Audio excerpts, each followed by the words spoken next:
Good morning student. आज हम कक्षा 8 का पाठ 1 ध्वनि सीखने वाले हैं। इसका कवि है सूर्यकांत त्रिपाठी निराला। उनका जन्म 11/2/1896 और मृत्यु 15/10/1961 में हुआ था। कवि परिचय। निराला जी जन्म 11 फरवरी 1896 को वसंत पंचमी के दिन पश्चिम बंगाल में हुआ था तथा इनकी मृत्यु 15 अक्टूबर 1961 इलाहाबाद उत्तर प्रदेश में हुई थी। इनकी भाषा हिंदी थी और आधुनिक काल के कवि थे। इन्होंने गद्य और पद्य दोनों विधाओं में रचना की है। इनका काव्य संग्रह है जूही की कली, परिमल गीतिका, अनामिका आदि। इनके लिखे उपन्यास हैं अप्सरा, अलका, प्रभावती, निरुपमा, हुडली, भाट आदि। कवि ने इस कविता के द्वारा प्रकृति के प्रति मानवीय संवेदना को दर्शाया है। मानवीय संवेदना मीन्स जो युवा लोग हैं, युवा लोगों को इनमें से संदेश दिया गया है। इस कविता में प्रकृति का मनोहारी चित्रण है। भाषा सरल और भावपूर्ण है। सरल और भावपूर्ण मीन्स भाषा हमें अच्छी तरह से समझ में आने वाली है और भावपूर्ण मीन्स इनमें युवाओं का इमोशन और कवि का इमोशन दिखाया गया है। तत्सम और तद्भव शब्दों का भी प्रयोग किया गया है। तत्सम और तद्भव शब्द मीन्स जो संस्कृत में से आए गए हैं उनका भी प्रयोग इनमें किया गया है। इस कविता में कवि का आशावादी दृष्टिकोण है। मीन्स कवि ने ऐसी आशा की है कि जो कुछ भी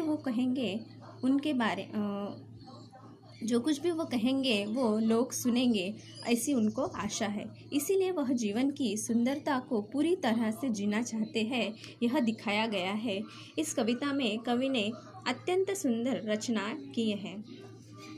आगे हम कविता देखेंगे। अभी न होगा मेरा अंत।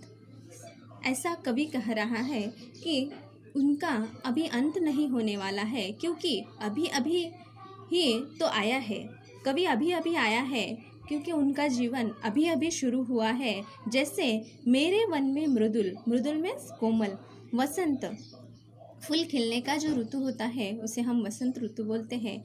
अभी न होगा मेरा अंत। कवि कह रहा है जैसे अभी वसंत ऋतु आया है वैसे ही मेरा यौवन अभी आया है, अभी मेरा अंत नहीं होने वाला है।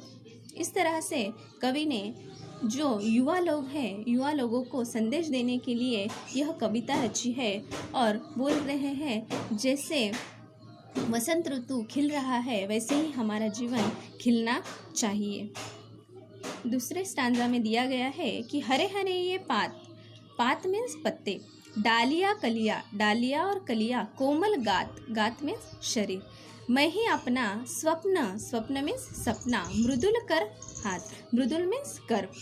इन डालियों और कलियों पर मैं अपना जो हाथ है वो फेर रहा हूँ और ये जो कलिया है वो अत्यंत कोमल है।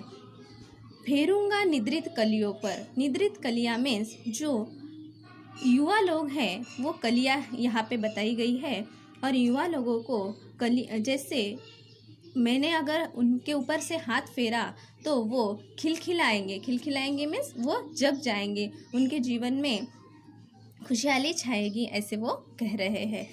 जगा एक प्रत्युष सवेरा। प्रत्युष मीन्स हरा भरा एक सवेरा जग रहा है। मनोहर मीन्स मन को हरने वाला सुंदर ऐसा सवेरा हमारा हो गया है।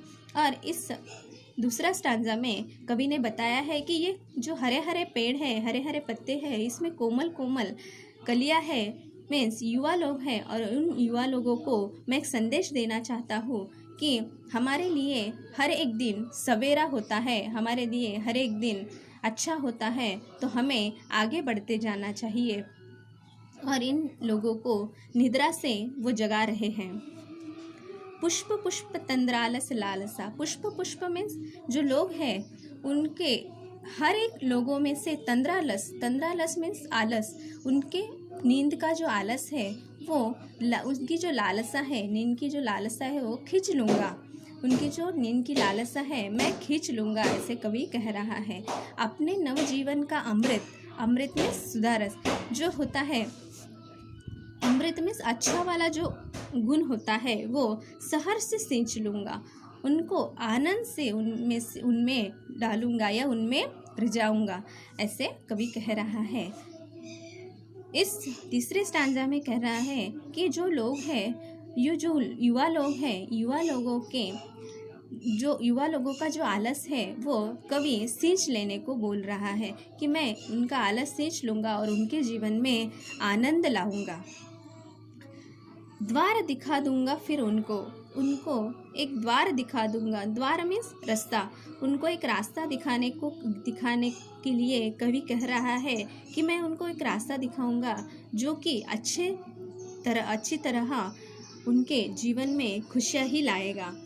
है मेरे वे जहाँ आनंद,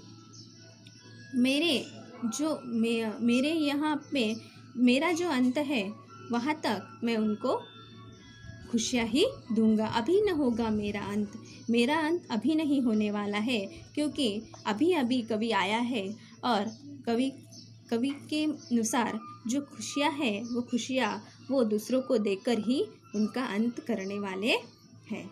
इस प्रकार से कवि ने युवाओं के लिए यह संदेश दिया है कि जैसे फूल खिलते हैं वैसे ही हमारे जीवन में खुशियाँ होनी चाहिए।